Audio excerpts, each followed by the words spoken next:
Hello and welcome to Water Bath Canning 101. This is the simplest way to preserve certain types of foods. It's not something you can do for low pH foods. Or for high pH foods, you really want to have a very, you can water bath can anything that's low, it is low pH, basically a high acid content.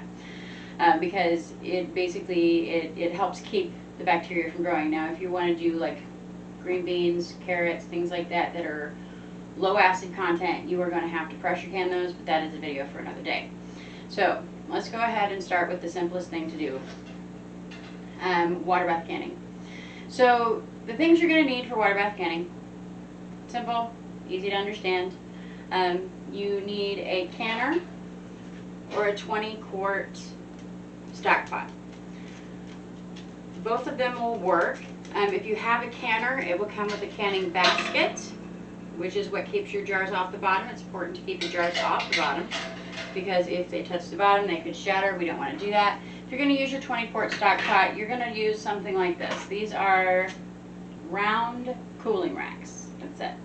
If you're like me and you just don't have the funds to purchase a canner, because these are a little on the expensive side, 20-quart stock pot, brand new, roughly $35 depending on where you get it. You're going to want to put this into the bottom so that your jars aren't touching.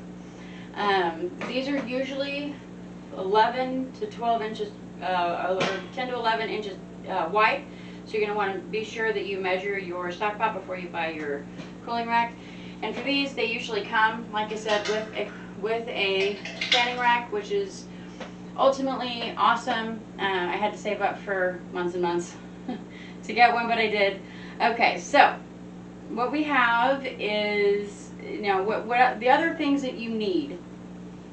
Obviously, canning jars.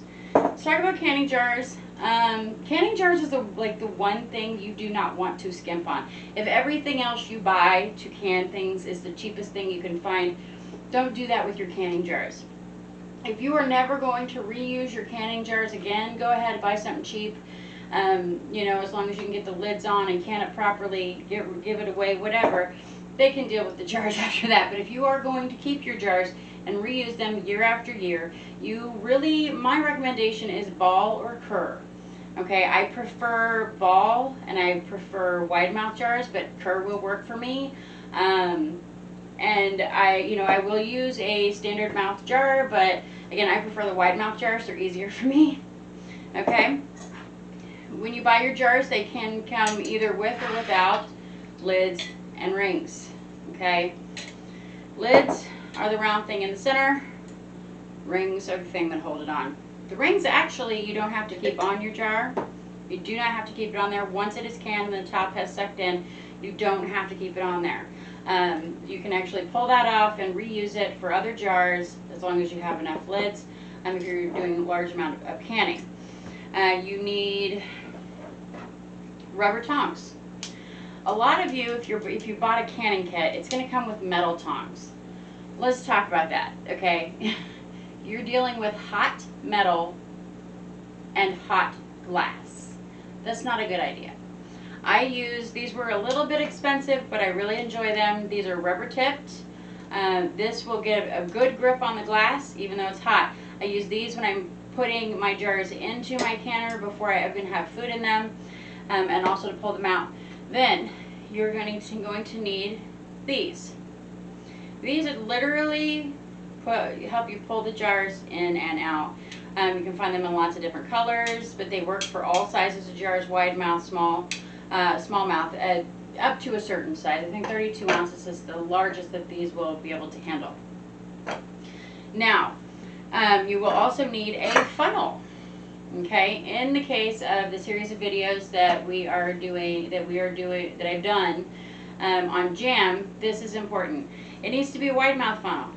Okay, there are lots of different kinds. I'm a broke single mom, so I got the cheapest funnel I could get. Okay, it's got a wide enough mouth that I can get it into my jars, and I can get the thicker jams and things like that to go through it. So, what you need to know about canning in particular is you need to fill your canner with water 2 inches, at least 2 inches above the top of your can. So when your can has a lid on it, okay, and it is in here, and the canning rack is all the way down, or you have placed your jar in here all the way onto this rack at the bottom, it needs to have at least 2 inches water above it. More than that is better. You're gonna lose height in your water, you're gonna lose depth in your water, because you know there is steam. You're gonna lose water as you go along. So, you know, I usually put 4 inches of water above my jars. This canner here will handle up to, I believe, a pint, pint jars. Anything larger than that, I actually have to use my 20-quart pot, because it is tall enough to handle those. My 32-ounce jars I have to put in here. Now, when you are canning, you also have to remember, not only does the water need to be above, you know, the top of the jar by at least 2 inches, you also have to remember that it is important to make sure that, crap, forgot what I was going to say.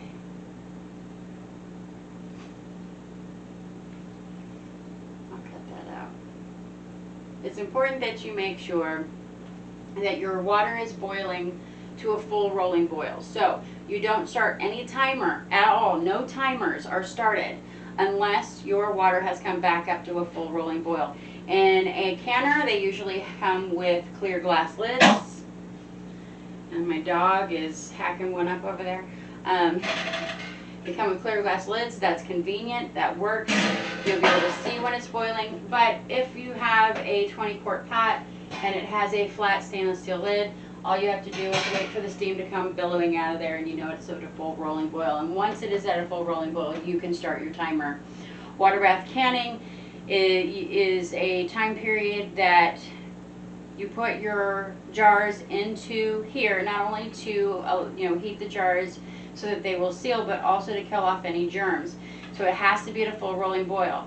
If you are up to 6,000 feet above sea level, you can get away with 10 minutes of water bath canning. If you are above 6,000, it's 15. And if you're in the frickin' Himalayas, where I don't even know why people would want to live there, I want to visit there, but I don't want to live there, then you're going to go to 20. Now, I personally, even though we are well within the limit to be able to water bath can at 10 minutes, I always do it for 15. It just makes me feel safer. And it's really up to you. Now, if you want to do 10 minutes, go ahead and do 10 minutes. But for me, it's 15. So, the basics are canner, pot, all this stuff. All right. Now, then you have these. Then you have these. These are dissolvable labels. Okay. Most people, I mean, you can mark the top of your jar. I don't do that. I have OCD. I don't do that. Okay. But I have these things. You can get them for like $15 for a roll of 150. I think you can get them on Amazon. Depending on where you go, where you live. I'm not sure if there are any places that have them like in store. I have no idea. But they are dissolvable labels. You put them on the top, and then once you have used the food, you can literally wash it with warm water, and it literally washes off.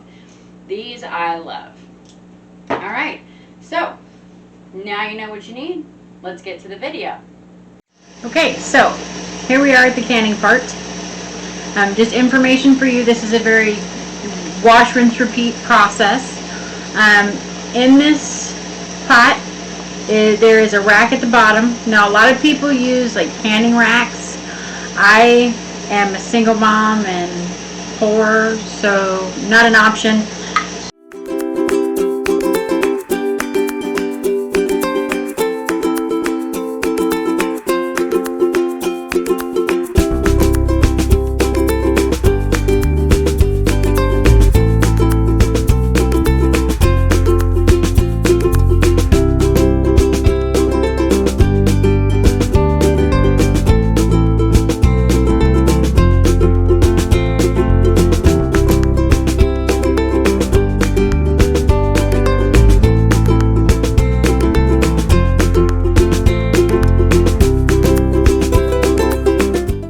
so our 10 minutes have elapsed.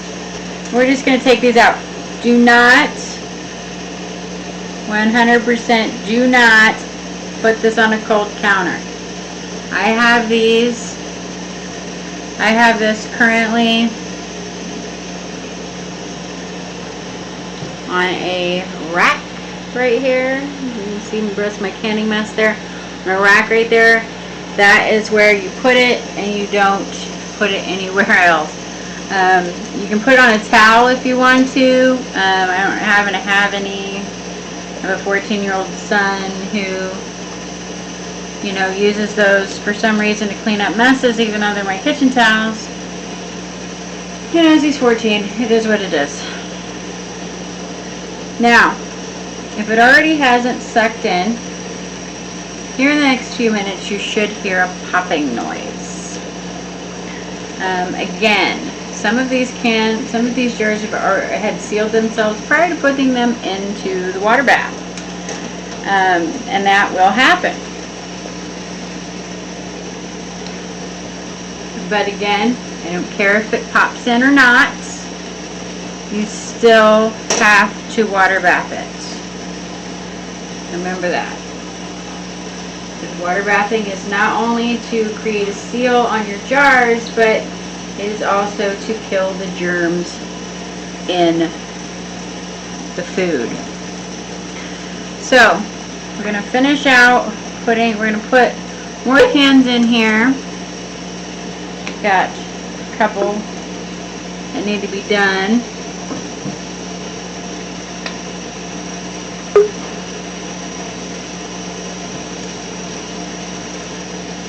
You're just going to make sure again that the water is still at least 2 inches above your jars. You're going to cram that lid back on there for a few minutes until it gets back up to a rolling boil. And don't forget, you cannot start your time until the rolling boil has been achieved. So, while we're waiting on that, let's go back here to these cans. Now, if they don't pop for a little while, that's okay. You know, as long as you gave them the headspace they needed, they should pop.